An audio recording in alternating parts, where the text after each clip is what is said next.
గురువుగారు, మనిషి పుట్టేటప్పుడు ఏడుస్తూ పుడతాడు కాబట్టి చనిపోయేటప్పుడు నవ్వుతూ చనిపోవాలని పెద్దలు చెప్తారు. ఇది ఎలా సాధ్యం అవుతుంది? ఎందుకు అలా చెప్పారు?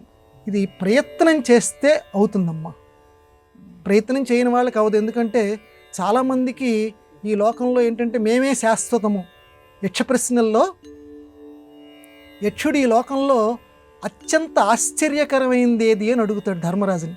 అడిగితే ధర్మరాజు ఏమని జవాబు చెప్తాడంటే, తనతో పాటు ఉండేటువంటి వాళ్ళు చనిపోతున్నారు, ఆ విషయం జీవుడు చూస్తున్నాడు, కానీ ఈ లోకంలో జీవితం అశాశ్వతం అన్న విషయం తెలిసిపోతోంది. కానీ వాళ్ళు పోతే పోయారు, నేను మాత్రం ఇక్కడ శాశ్వతం అని అనుకుంటూ శాశ్వతం అనుకుంటూ అశాశ్వతమైన వాటి కోసం అర్రులు చేస్తుంటాడు, మోసం చేయటానికి ప్రయత్నం చేస్తుంటాడు, నానా ఇబ్బందులు పడుతూ తాను ఇబ్బంది పడుతూ ఎదుటి వాళ్ళని ఇబ్బంది పెడుతుంటాడు. ఇది ఈ లోకంలో చాలా ఆశ్చర్యకరమైనటువంటి వార్త అంటాడు ధర్మరాజు. జీవుల్ని అలా మాయ కమ్మి వేస్తూ ఉంటుంది. ఇది లోకంలో గొప్పదైనటువంటి వార్త, ఆశ్చర్యం కలిగించేది అంటాడు. లోకంలో పుట్టేటప్పుడు మనం అందరం కూడా ఏడుస్తాం. ఏడుపు అని, ఎందుకంటే ఏడవకపోతే డాక్టర్ గారికి పక్కన ఉన్నటువంటి వాళ్ళకి కూడా భయం కలుగుతుంది. ఏమిటి ఎటువంటి స్పందన లేదని చెప్పి ఒకసారి గట్టిగా కూడా కొడతారు పిల్లల్ని, వాడు ఏడవాలని చెప్పి ఆ స్పందన రావాలని. కాబట్టి పుట్టేటప్పుడు ప్రతి వాళ్ళు కూడా ఏడుస్తారు, కానీ ఆ ఏడుపుని చూసి ఆ చుట్టుపక్కల ఉన్న వాళ్ళు ఆనందిస్తారు. చాలా గమ్మత్తైన విషయం. పసిపిల్లవాడు ఏడుస్తూ ఉంటే, ఇప్పుడు పెద్దవాడైన తర్వాత ఎవడన్నా ఏడుస్తూ ఉంటే మానవ హృదయం ఏం చేస్తుందాం, అయ్యయ్యో పాపం ఏడుస్తున్నాడు ఏమిట్రా అనుకుంటాం.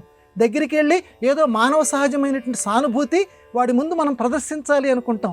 కానీ పసిపిల్లవాడు ఏడుస్తున్నాడు అనుకోండి, పుట్టినప్పుడు, పెద్ద అయిన తర్వాత మళ్ళీ మనం కూడా భయపడతాం, అది వేరే విషయం. కానీ పుట్టినప్పుడు మాత్రం వాడు ఏడిస్తే ఇంట్లో అందరూ ఆనందిస్తారు, సంతోషంగా ఉంటారు.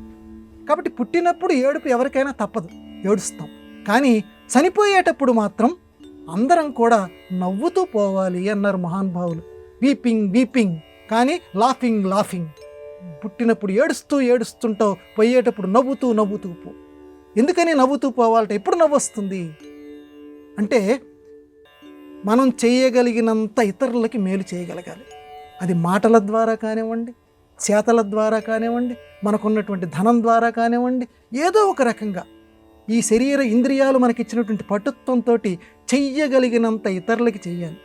చేసిన తర్వాత మనం చనిపోయేటువంటి సందర్భంలో మన చుట్టూతో ఉన్నటువంటి నలుగురు, అయ్యయ్యో ఇన్ని మంచి పనులు చేసిన వాడు వెళ్ళిపోతున్నాడు రా, అరే వీడేరా మొన్న 10,000 అడిగాను రా, ఇచ్చాడు రా వీడు, పాపం మళ్ళీ ఎప్పుడు ఇస్తావని కూడా అడగలేదురా, నాకు ఈ చిన్న సహాయం చేసి పెట్టమన్నాను రా, వెంటనే నిమిషాల్లో నాకు చేసి పెట్టాడు రా అని చనిపోయేటువంటి వ్యక్తి, అయ్యయ్యో ఇటువంటి వ్యక్తి చనిపోతున్నాడు రా, మళ్ళీ రేపు మనకు సహాయం చేసేటువంటి వాడు ఎవరు లేరురా అని చనిపోతున్నటువంటి మనల్ని చూసి అయ్యో ఇప్పుడే పోతున్నాడా వీడని చెప్పి చుట్టుపక్కల వాళ్ళు ఏడవాలి. అలా ఏడవగలిగేటువంటి నలుగురిని సంపాదించుకొని వాళ్ళని చూస్తూ, ఓహో నేను ఇంకా ఈ లోకంలో ఇలాంటి మంచి వాళ్ళని మిగుల్చుకోగలిగాను, పరమాత్మ నాకు అవకాశం ఇచ్చావు కదా అని ఆనందంగా జీవి సెలవు తీసుకోవాలట.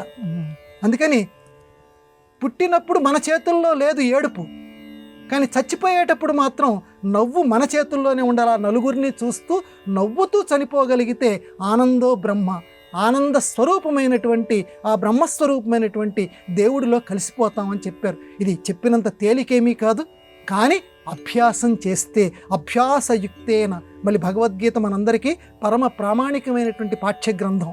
అభ్యాసయుక్తేన కౌంతేయ, అభ్యాసం గనక చేస్తూ ఉంటే చేతనైనంత వరకు ఇతరులకు ఏదో ఒక రూపంలో, డబ్బు లేదు, డబ్బు లేకపోయినా శరీరం ఉందిగా, ఈ శరీరంతో ఎవరికైనా చిన్న సహాయం ఇలా చేస్తూ ఉండి మనం చనిపోయే సందర్భంలో నలుగురు బాధపడాలి.